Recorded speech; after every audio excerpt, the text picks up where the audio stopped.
Hey, everybody, welcome back to another episode of Restore Tomorrow. We are so excited for you to get to know our guest today, Geoff Steurer. So Geoff Steurer is a licensed marriage and family therapist and relationship coach with over 20 years of experience. He is the co-author of Love You, Hate the Porn, Healing a Relationship Damaged by Virtual Infidelity, the host of the podcast From Crisis to Connection, and the creator of the Trust Building Bootcamp online program. He specializes in helping couples heal and rebuild trust from the impact of betrayal, including addiction, abuse, affairs, and abandonment. He maintains a private practice in beautiful Southern Utah, has been married for over 25 years, and he and his wife are the parents of 4 children. Welcome, Geoff. So glad you're here, man. Thank you for guys. coming. Yeah, thanks for having me. It's so good to be here. Well, first of all, I love your terminology. I've never heard of this before, but virtual infidelity. Because Clint and I, we always say like, yeah, our slogan actually prior was from infidelity to intimacy. And a lot of people would be like, oh, did he, have It had to cross the flesh line in that terminology almost. That's right. That's right. And so I love that you put virtual infidelity because that's what we call it, but we haven't really coined it that word before. And a lot of people are confused and they just don't understand. They're like, how is that cheating? Yeah. How did you come up with that terminology and what does that mean to you? Yeah, I'll give credit to my co-author on that, Mark Chamberlain.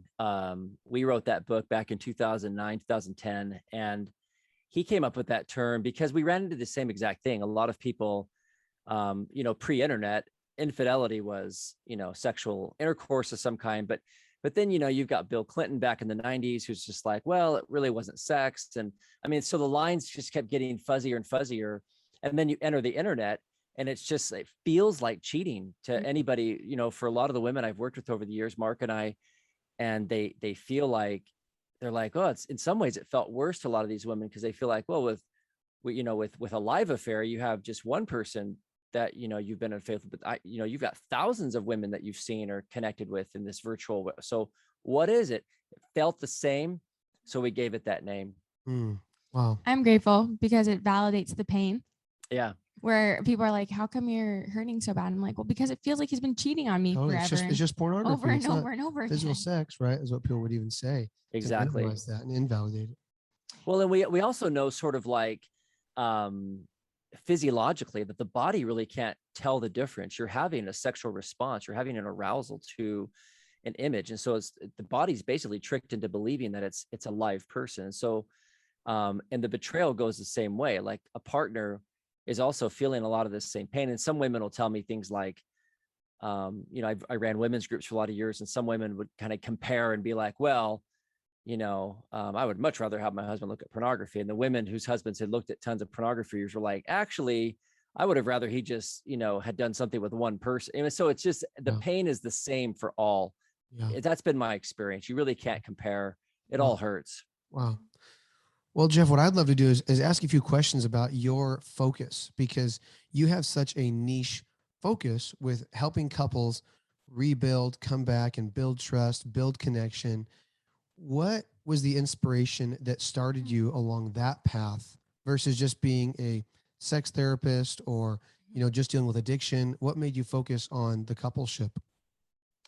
Well, the biggest reason is because once you've done a lot of the individual recovery work, you've got two people who basically still want to find each other and oftentimes don't have a clue how to bridge that back together.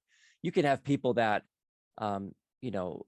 start off and have a really strong individual recovery. He's working really hard or on addiction recovery or trying to become faithful again. And she's working on healing her trauma, but then they kind of face each other and they both sort of panic and trigger again, almost like, how am I supposed to get close to you? The stakes feel so high. I'm not really sure how to do this.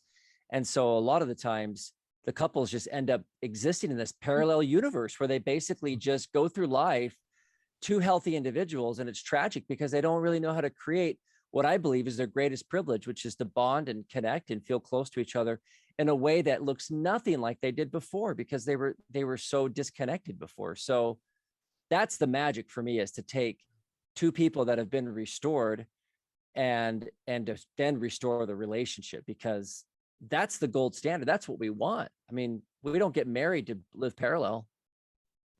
Wow. So good. Yeah. You're literally sharing like the heartbeat of Restore Tomorrow. Yeah, I love it. Because I mean, we were two individuals who were on our own recovery journey, but feeling left triggered in our relationship, and feeling like, man, the women in my recovery group and the men in his recovery group, like, yes, maybe they were sober and in that area, but when it came down to like their marriage, for us, it was like, we don't really want to emulate their marriage because it's just existing, and we wanted to have a thriving marriage. Like, I'm not going to go through all this unless we have a thriving marriage. Yeah. Like, because Exactly. this was a lot of stinking work. Yeah, you're exactly right. And I had done, like, when I started my career, I actually started working with couples because I started out as a play therapist working with children for the first 4 or 5 years. And I just always felt like I wanted to get my hands on the parents, because I'm like, you get a strong marriage, you get a strong family. Wow. And then I started working with the parents. And then all of a sudden I realized that a lot of these couples that had gone through deeper stuff, people weren't coming into marriage counseling to just fine tune their marriage. They weren't coming in trying to just kind of do some garden variety stuff. They were coming in bleeding out. It was like marriage ER all the time, marriage ICU. And so I had to learn how to work with these couples. And that just evolved over the years into focusing on this stuff, because this is probably, I don't know, I don't have any statistics on this, but in my observed experience, betrayal, infidelity, things like that, this is a really hard thing for couples to come back from. And everybody around them says, dump him, dump her, it's once a cheater, always a cheater. You can't fix this. And I'm just like, nope, not true. Wow. Not true. You can fix it. Well, let's talk about that for a minute, Geoff. So I think that's good. so common, right? People, I mean, even Charity and I, we had family that was like, well, at what point do you leave him? And what does that look like? And then we jump right to the end of the story. Like, what's it going to look like? So can you share with us some, just maybe a couple stories of hope, obviously without mentioning people's names, but like what's happened as people have gone through your different programs? What are some testimonies of these couples? Like, have they actually been restored? Are they thriving today? Or are they just still living as roommates in one house? Like, what is happening for couples that you think are engaging in that process of healing? Yeah, that's such a great question. Yeah, I'm the most hopeful guy on the block. I'll tell you, I'm not ignorant or oblivious to the fact that this is some of the most gut wrenching work people will do. Yeah. But people need to know that there's hope. People need to know that it's possible. And I love that you guys are standing here as an example of what's possible, and that you're doing your own work, and you're sharing that message as well. And here's the thing, in my experience, and I'll just sort of give you like an overview of the journey I see for most of the couples I work with, the ones that really build strong marriages. It starts off with and most of the couples I work with are guys that betray their wives. Now, I have a lot of women that come in who have messed up, cheated on their husbands and stuff like that. But for today's example, we'll just talk about the guy. A couple comes in and he's blown it. He's cheated on her, has an addiction, whatever, any of those things. The first thing I do is really make it clear that we do not have a level playing field in terms of what their job descriptions are going to be, what they're going to be working on. We're not just going to come in and just work together on communication skills or just try and be a better couple together, because there is no couple. And in that moment, the relationship has been fractured to where she's not sure there's even a marriage to speak of. He's not acted married. He's not been a partner. He's had a secret life, or he's been living, his own parallel universe.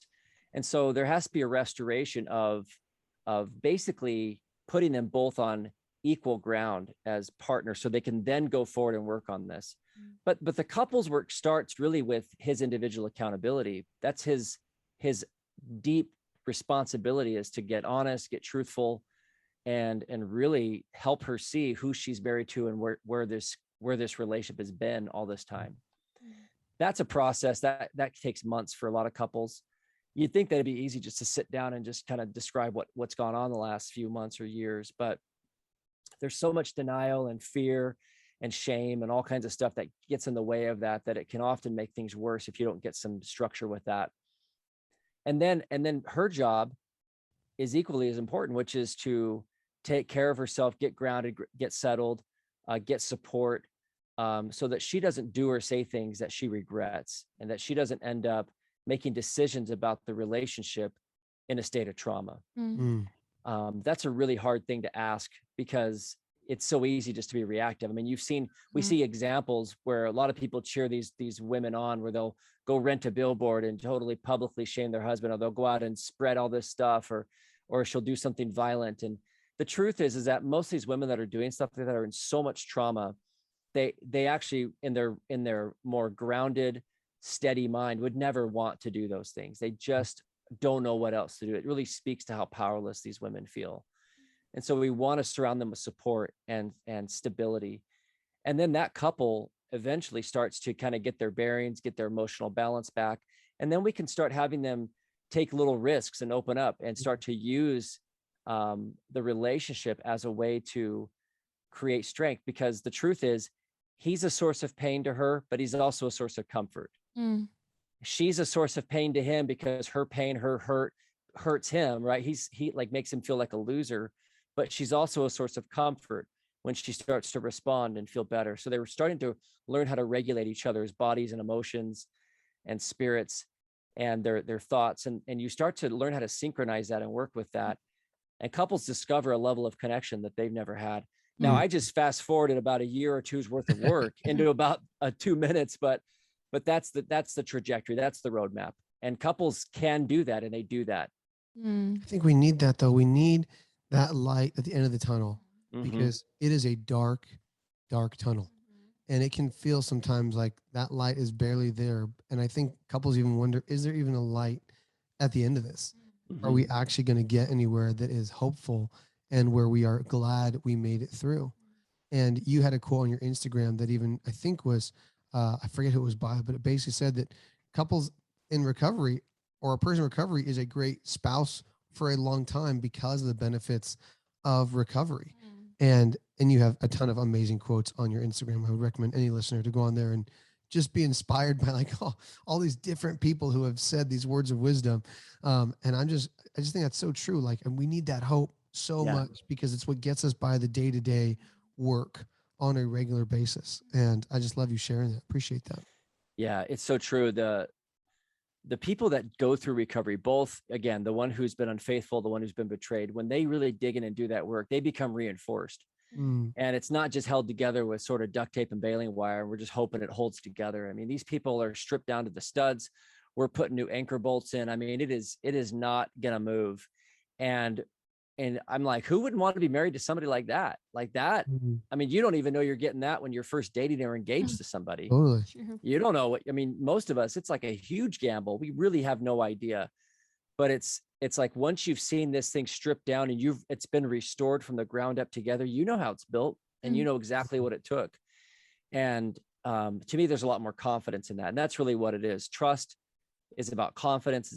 It's about knowing what you've got and knowing that it's going to hold. And couples need that reassurance. And then they can focus on being great neighbors and parents and doing so much good in the community and the world like you guys are doing. I mean, you can just do all that when you're not monitoring the safety of your relationship all the time. That's exhausting. It is. We talk about that all the time.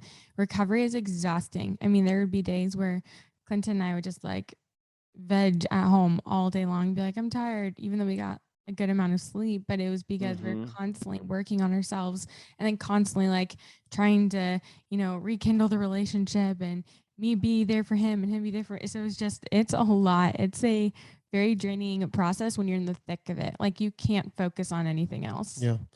Geoff, I wanted to comment or ask a question rather. You had said that was a 1 to 2 year process. I think some people are defeated by the numbers that are out there. That it's like a 7 to 50 year process, and you never hear all these things. From your experience, of course, there's so many variables. Like I know we got to say, like, if there is deep trauma, if there is wounding, if there is physical abuse, I mean, come on, it's going to take longer and longer based off the depth of the trauma. But for a couple that has I don't want to say the word just, but for the couple that has been involved in internet infidelity and pornography and only that, and hasn't crossed the flesh line, what would you say has been your experience working with those couples if they both show up and are both willing to do the work of recovery and restoration? What does that look like? Oh, I think it definitely, it doesn't have to go on for 7 to 50 years, as you put it. Like again, if you've got somebody who's actively working on transparency, ownership, accountability, and putting good boundaries in place, making lifestyle changes, telling their story, and they're both working hard to get their emotional balance back, you know, you can see the couple starting to feel relieved and secure again within months. Now, let me tell you, like, there's sort of this idea that, like, well, we'll just work on us, or I'll just work on me, and then we'll work on the couple relationship, you know, in a few years when we're ready. Yeah. And that used to be the old way of thinking. When I first started training in this back in 2005, 2006, that was sort of the common, like, line. And everybody believed, like, you can't do couples work unless both people have done their full recovery work individually. And in 2009, when I started training with Sue Johnson and her group and doing attachment focused therapy, I started to realize that the couples I was working with, within 1 or 2 sessions, we started to see they started to stabilize a little bit more whenever we started to help him realize that he could be a source of comfort to his wife, even though he had just run her over with these secrets. Wow. That him telling the truth, that him caring about her feelings, him initiating, that there was that longing for her to feel secure. She could grab onto even that little thread, and that was enough to help her keep her balance. Wow. And then she would, you know, acknowledge that she appreciates him telling the truth, and then that would give him a little balance. And then they start to help each other. It's neither person's responsibility to fix the other. I'll just put that in concrete. Like, you have to do your own work. But there is this co-regulatory effect that I think gets ignored. And when you know how to work with it, and you know how to, like, really work with the power there that's going on, that's already built into the relationship, then you just have this incredible opportunity to help the couple heal, and accelerates their healing so much better.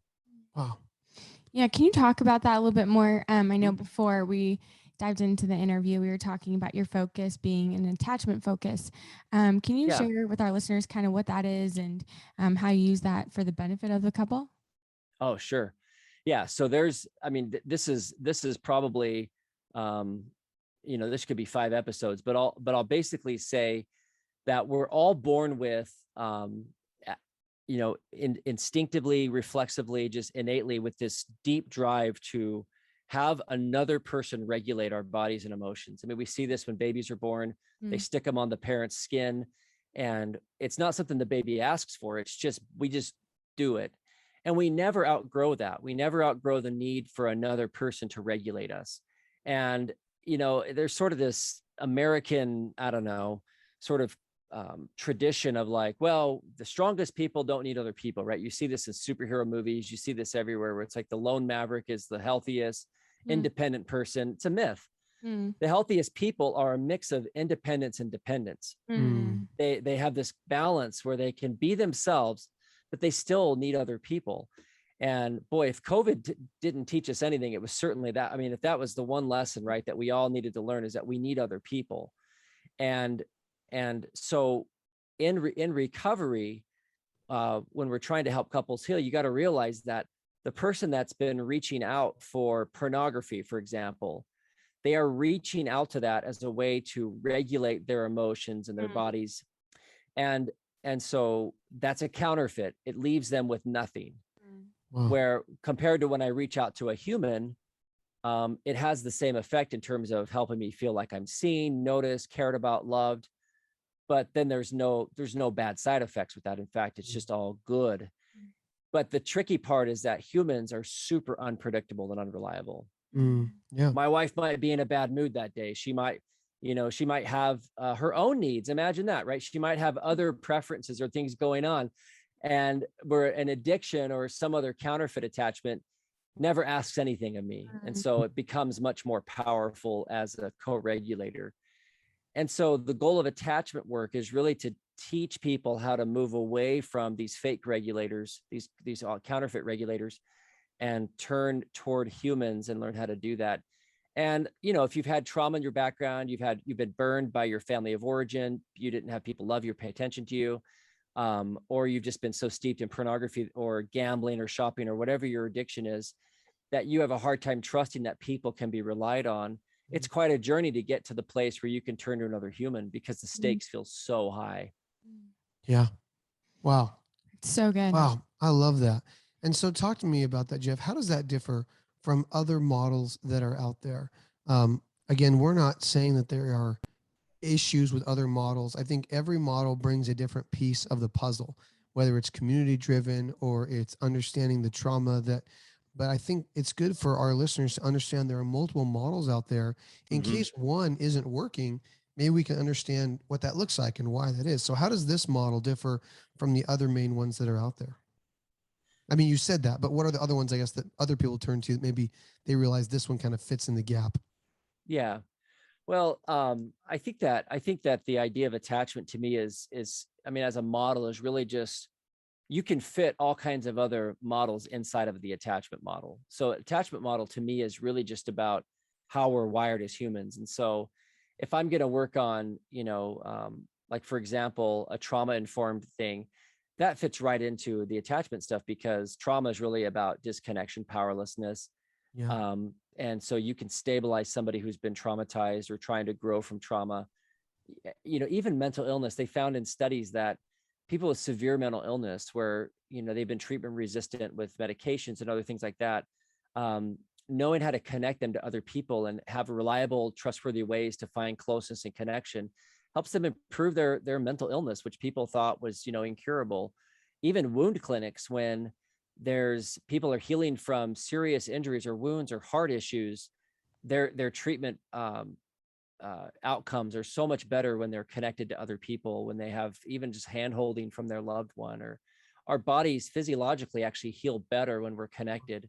And we see measurable differences. So you take any model of psychological healing, recovery, whether it's 12-step or other things like that. I mean, 12-step isn't attachment based at the core. You think about Bill W. in the 30s sitting together with a bunch of other men that struggle with alcohol, and they didn't have a workbook or any kind of protocols. They just sat together in a room and they start co-regulating each other. Yeah. And they start saying, yeah, me too. And they're nodding their heads and they're making eye contact, and they're all of a sudden they're not alone anymore. Yeah. And they all of a sudden start getting better, and they stop drinking as much. And so even without really understanding it, when you put people together and you start to privilege relationship and connection, you're dealing with attachment theory, and that'll organize any model, even cognitive stuff. There's just, so I use all kinds of models and tips and tricks and techniques and other things just to kind of work with people. After 20 years, you get a big toolbox, but the overarching sort of like theme is I'm always looking for a way to find connection, find some way to bond people together. That's so good, man. We could definitely have you on a few times on the podcast. That'd be sure. I'm sure our listeners would like that too. I think since we're talking about attachment, what we face a lot with couples that are going through our groups or are reaching out for coaching is that we so long to be connected to our spouse, but there isn't safety built into the relationship yet. And so the guy wants his wife to understand him and feel him and be proud of him for going to these recovery groups or do the work he's doing. And the wife so bad wants empathy right away. And the guy's like, I'm working through childhood trauma. I'm a mess. And I don't know if you could speak to that. Just these couples who are like, man, right, what you're saying, Geoff, it connects. I get it. Yes, I love my wife. I love my husband. They are a source of comfort. So how do we create, what's the, in a snippet, how do we just release that for a little while, also work on it, but not make it our primary goal in the beginning until we build some trust and safety back in the relationship? I'll answer that with a story. When my son, he's like in his 20s now, but when my son was 15, he was a lacrosse player, and he was, just being like a totally brain dead teenager at the time. And he was swinging his lacrosse stick around the living room like a madman, right? Like William Wallace style, just swinging it around, thinking he's some big warrior. And his little 5-year-old sister standing right there, totally innocent, innocent bystander. And he just whaps her right in the face with the lacrosse basket, with the basket right there. It's plastic, it just stings. And so she starts screaming and crying, and he's looking over at me. I'm in the kitchen. He's looking over at me going like, what did I do? I didn't mean to. And he's like trying to defend himself to me. Right. Yeah. And I just said, this is one of those good parenting moments. You don't always have these moments, but you talk about them on podcasts when you need to share it. You need to share it. Yeah, absolutely. Absolutely. We get it. So I had the clarity of mind in that moment to say to him, I said, son, get down on your knees and look her in the eyes, eye level. And I want you just to say to her, Miri, I hit you in the face with the lacrosse stick. Just acknowledge that you just did that. Don't apologize. Just acknowledge it. So he kneels down and he says, Miri, I hit you in the face with a lacrosse stick. And she's all, yeah, you did. And then she walks off and plays, and she was fine. That's all it took. Wow. And I love that example, because when we can enter into somebody's reality and basically just align with it and just say, yeah, that really happened. Yeah, I looked at pornography. Yeah, you caught me. Yeah, I did that. And there's no but, or I'm so sorry, will you forgive me? I'm not asking anything of them. I'm not doing anything other than just acknowledging their reality. That's where you start. And so if a guy's listening to this and he's just like, I can't get my wife to calm down, she's freaking out all the time. My question is, have you basically gotten on eye level with her? In other words, entered her world at her level and just said, yeah, I did all that. Absolutely. What you experienced is exactly what I did. And just own it, and just shut your mouth after that, and just sit with it and just hold it, because all the talking after that is to make you feel better. And the thing is your job is to help her feel better. Your job is to create comfort. So you're extending comfort and security to her, because now she doesn't feel crazy, because she's not sitting around going like, did that happen? Did that not happen? Was I overreacting? I care about this person, but I don't want to make it worse, or it feels bigger than it is. Is it really right? You shut down all the mind chatter, and it just kind of goes like, yeah, now we're both on the same page. We both see exactly what happened. And when you can start with that, and I get that I'm oversimplifying this a bit, but the principle is, let's start with truth. Let's start with acknowledging what really happened, and stay there. Just hold there. Right? Like on Star Wars, shooting the Death Star, like steady, hold it, steady, don't move, don't freak out, stay in the tunnel. It's scary. You feel like you're going to get shot in the back. Stay there, hold it. That's what I want guys to do. Just hold there. So many guys will bounce out of that trench. They'll just be like, nope, I can't do it. I got to pull out. This is awful. It's like, no, stay right there. Because the thing, and then it's a bad metaphor because things blow up, but you get what I'm saying. Like it's the idea, the tension is so real in that moment. And then for betrayed partners, when they're receiving that, a lot of the times they're like, well, is it true? He's lied to me so many times before, whatever, if you both can just slow down and just take that in and just kind of sit in the truth of like, okay, this really happened. Let's just face it. Let's just sit here and take this in. I've got somebody who's willing to acknowledge the truth. I've got somebody who's willing to hear the truth. There's a little bit of a calming effect there. It may be, a 2 out of 10, but it's better than 0 out of 10. And we start with just looking for any ways that you can start to calm things down with the truth. Wow. That was such a good analogy. I'm really glad you shared that. Do you feel like that's why so many different therapists start with a full disclosure of just talking about the truth and what was done and just kind of laying it on the table? What is your perspective of the disclosure importance in the healing part for a couple? Yeah. So in my method, I mean, my online boot camp that I do, I have guys do the full disclosure. I walk them through how to do that. I do encourage them to work with somebody to help them do it. To me, it's not a great do it yourself type thing. It's something that you need some accountability for. Yeah. But I do try and have them. I think it's like module 6 or 7. It's like halfway through my 12-week program. And so the first part is a lot about just stabilization, keep people getting their balance. But I do feel like it needs to come in early in the process. You don't want to wait, 6 months or a year. That's a lot to ask to like find out what the truth is, to find out what your reality is. And so if we can start, what I'll do is I'll meet with a couple and I'll start talking to the person who broke the trust. And I'll basically say, okay, like right out the gate here, after session 1 or 2, you're going to start writing your story down. I mean, the 12 steps, it gets in step 4, I think. Right. And then, but even step 1 and 2 and 3 are really about even just facing your own story. Yeah. And then 4 is really about starting to write it down. So there's, a lot of collective wisdom through the ages of recognizing we've got to look at the truth. I think it's helpful for the relationship, obviously, to tell the truth, but I think there's so much benefit in each one of us, regardless of what we've done. It's just being honest about our own stories. Brene Brown talks about that, right? Owning our story is painful, but not as painful as running from it.